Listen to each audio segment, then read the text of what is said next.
Samuel Pufendorf, 1632-1694, fue uno de los filósofos y juristas más importantes del pensamiento político moderno. Su obra se sitúa en la tradición del derecho natural junto a autores como Hugo Grocio y Thomas Hobbes, aunque desarrolló una posición propia que influyó decisivamente en la filosofía política europea y en la formación de las teorías del Estado.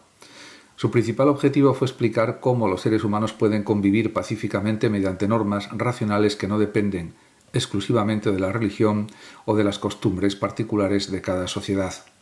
Para Pufendorf, la característica fundamental del ser humano es su sociabilidad. Los individuos necesitan vivir con otros para satisfacer sus necesidades, protegerse y desarrollarse plenamente.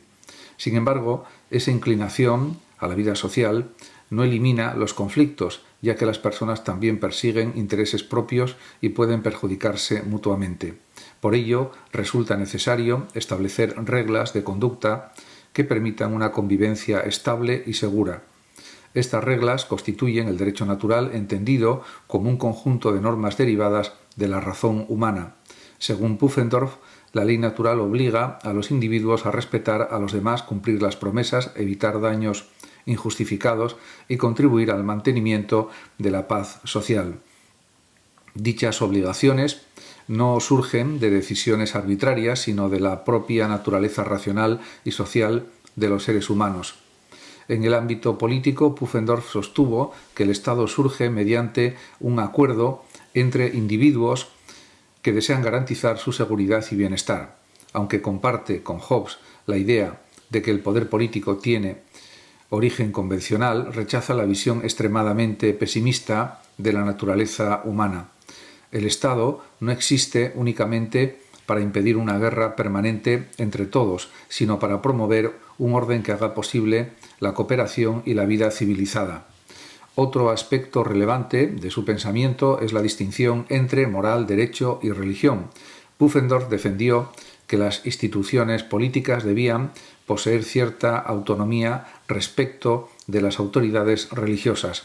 Esta separación contribuyó al desarrollo de concepciones más modernas de la tolerancia y de la organización estatal. Aunque consideraba importante la religión, entendía que la legitimidad del poder civil debía fundamentarse en principios racionales accesibles a todos los ciudadanos. La filosofía de Pufendorf representa, por tanto, un paso decisivo en la transición hacia la modernidad política. Su defensa de la sociabilidad humana, del derecho natural, racional y de un Estado orientado a la paz influyó en numerosos pensadores. Cuando se habla del pensamiento científico de Georg Ernst Stahl, 1659-1734, es necesario situarlo en una época en la que la química moderna aún no existía. Su obra representó un intento serio y sistemático de explicar los fenómenos naturales mediante principios racionales, contribuyendo al desarrollo de la ciencia, aunque algunas de sus teorías serían posteriormente rechazadas. Su influencia fue enorme en la química y la medicina europeas de los siglos XVII y XVIII. La aportación más conocida de Stahl fue la teoría del flogisto. Según esta explicación, todas las sustancias combustibles contenían un principio llamado flogisto que se liberaba durante la combustión. Cuando la madera ardía o un metal era calentado, el flogisto escapaba al aire dejando un residuo diferente del material original. Esta teoría pretendía explicar fenómenos como el fuego, la oxidación y ciertos cambios químicos observados en los laboratorios de la época. Aunque hoy se sabe que la combustión depende de reacciones con el oxígeno, la teoría del flogisto constituyó durante décadas el marco principal para interpretar los procesos químicos. Stahl también realizó importantes estudios sobre la fermentación. Consideraba que muchos procesos químicos podían comprenderse mediante transformaciones internas de la materia y buscó identificar las leyes que gobernaban estos cambios. Sus investigaciones ayudaron a consolidar la química como una disciplina autónoma, separándola progresivamente de las antiguas tradiciones alquímicas. Gracias a este esfuerzo, la química comenzó a adquirir un método más riguroso y una identidad científica propia. En medicina, su pensamiento estuvo marcado por el vitalismo.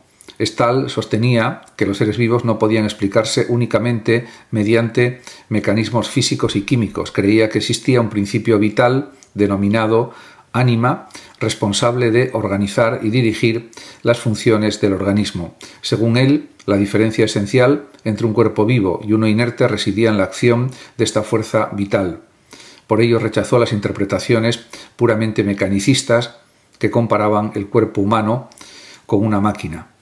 Para Stahl, la salud y la enfermedad dependían en gran medida de la capacidad de ese principio vital para gobernar adecuadamente el organismo. A pesar de que el vitalismo y la teoría del flogisto fueron abandonados con el avance de la ciencia, la importancia histórica de Stahl es indiscutible. Sus ideas estimularon debates, experimentos y observaciones que impulsaron el desarrollo de la química moderna. Gravius nació en 1632 y murió en 1703. Fue un filólogo, historiador y erudito alemán que desempeñó un papel fundamental en el desarrollo de los estudios clásicos durante el siglo XVII.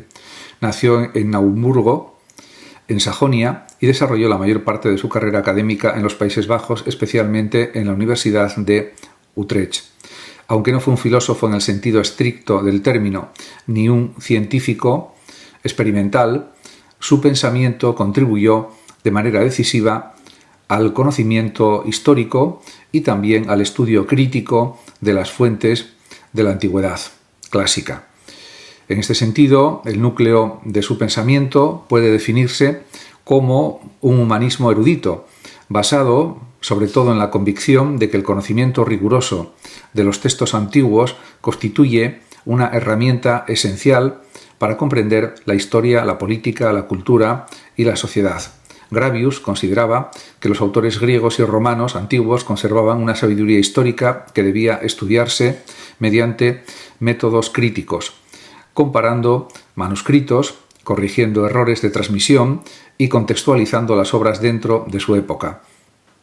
A diferencia de los pensadores que buscaban construir sistemas filosóficos originales, Gravius se dedicó a perfeccionar el estudio de las fuentes. Su labor consistía en recuperar textos antiguos, editarlos cuidadosamente y ofrecer a los lectores una versión lo más fiel posible a los originales. Este trabajo respondía a una idea fundamental. El progreso del conocimiento depende de la calidad y fiabilidad de las fuentes sobre las que se construye la investigación. Uno de los aspectos, sin duda más importantes de su pensamiento, fue su interés por las antigüedades romanas. Para él, la historia no debía limitarse a narrar acontecimientos políticos o militares, sino que debía incluir el estudio de las instituciones, las costumbres, las leyes, la religión y la vida cotidiana. Esta perspectiva contribuyó a ampliar la investigación histórica y también a convertirla en una disciplina más rigurosa y completa. De este modo, su obra más célebre fue el Thesaurus Antiquitatum Romanorum, el tesoro de la antigüedad de los romanos, una extensa recopilación de conocimientos sobre la civilización romana que reunió estudios de numerosos especialistas. Gracias a este trabajo, generaciones posteriores de investigadores dispusieron de una fuente excepcional para el estudio del mundo antiguo. También editó obras de autores clásicos como Cicerón, Suetonio, Hesíodo y Luciano, contribuyendo a preservar y difundir su legado intelectual. Caspar Neumann, 1683-1737, fue un químico, farmacéutico y profesor alemán que desempeñó un papel destacado en la transición entre la alquimia tradicional y la química científica moderna. Nacido en el electorado de Brandeburgo y fallecido en Berlín, Neumann desarrolló una intensa actividad investigadora y docente que lo convirtió en una de las figuras más influyentes de la química europea del siglo XVIII. Fue además miembro de la prestigiosa Royal Society y colaboró con destacados científicos de su tiempo. También hay que señalar que el pensamiento científico de Neumann estuvo profundamente influido por las ideas de Stahl, especialmente por la teoría del flogisto, que intentaba explicar la combustión mediante la existencia de un principio material liberado durante el proceso. Aunque esta teoría fue posteriormente sustituida por la química de Lavoisier, Newman contribuyó decisivamente a su difusión y desarrollo en Alemania. Sin embargo, su importancia no radica únicamente en la defensa de dicha teoría, sino en su esfuerzo por dotar a la química de métodos más rigurosos y observables. Uno de los aspectos centrales de su pensamiento fue precisamente la necesidad de describir las sustancias de manera clara y precisa. Newman rechazó términos ambiguos heredados de la alquimia y defendió que los compuestos químicos debían caracterizarse mediante propiedades observables y reproducibles. Para ello utilizó criterios como la densidad, el comportamiento ante el calor y otras características físicas que permitían diferenciar unas sustancias de otras. Esta actitud representó un paso importante hacia la química experimental moderna. Además, intentó establecer una nomenclatura más ordenada para los compuestos químicos, especialmente para las sales. Su propósito era crear un lenguaje científico capaz de evitar confusiones y facilitar la comunicación entre investigadores. Esta preocupación por la clasificación y la precisión conceptual anticipaba desarrollos que más tarde se convertirían en elementos fundamentales de la química. Newman también realizó investigaciones sobre numerosas sustancias naturales, entre ellas el alcohol, el ámbar, el benjuí, el timol y el ácido cinámico. Sus estudios combinaban observación, experimentación y análisis práctico, reflejando la estrecha relación que existía en su época entre la farmacia y la química. Como profesor en el Collegium Medico Chirurgicum de Berlín, formó a nuevas generaciones de farmacéuticos y químicos, contribuyendo a la profesionalización de estas disciplinas. Otro rasgo significativo de su pensamiento fue la defensa de la química.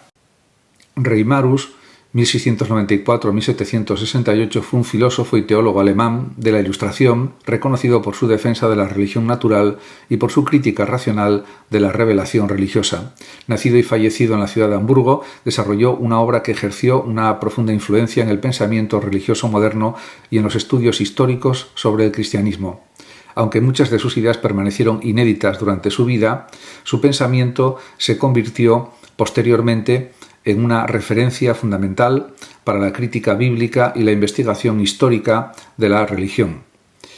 El núcleo de la filosofía de Reimarus se encuentra en la convicción de que la razón humana constituye el criterio supremo para juzgar las creencias religiosas. Según él, las verdades fundamentales acerca de Dios y de la moral pueden conocerse mediante la observación de la naturaleza y el uso de la razón, sin necesidad de recurrir a revelaciones sobrenaturales.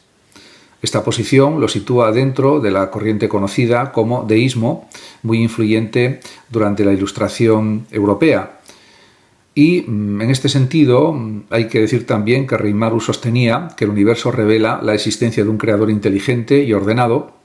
La armonía de la naturaleza, las leyes que regulan el mundo físico y la capacidad racional del ser humano constituían, a su juicio, pruebas suficientes de la existencia de Dios. Sin embargo, consideraba que estas verdades eran accesibles a todos los individuos y no dependían de tradiciones religiosas particulares ni tampoco de textos considerados sagrados. Uno de los aspectos más controvertidos de su pensamiento fue su crítica de la revelación bíblica. Reimarus argumentó que muchos relatos milagrosos presentes en las Escrituras no podían aceptarse como hechos históricos simplemente por autoridad religiosa. Creía que toda afirmación debía someterse al examen racional y a la evidencia disponible. Por ello cuestionó numerosos elementos tradicionales de la interpretación cristiana y defendió una lectura crítica de los textos bíblicos. Especialmente influyente fue su análisis de la figura de Jesús. Reimarus sostuvo que era necesario distinguir entre el Jesús histórico y la interpretación posterior elaborada por sus seguidores. Según su tesis, Jesús habría actuado principalmente como un predicador judío que esperaba una transformación política y religiosa de su pueblo. Esta interpretación abrió un camino de investigación que más tarde daría origen a los estudios modernos sobre el Jesús histórico.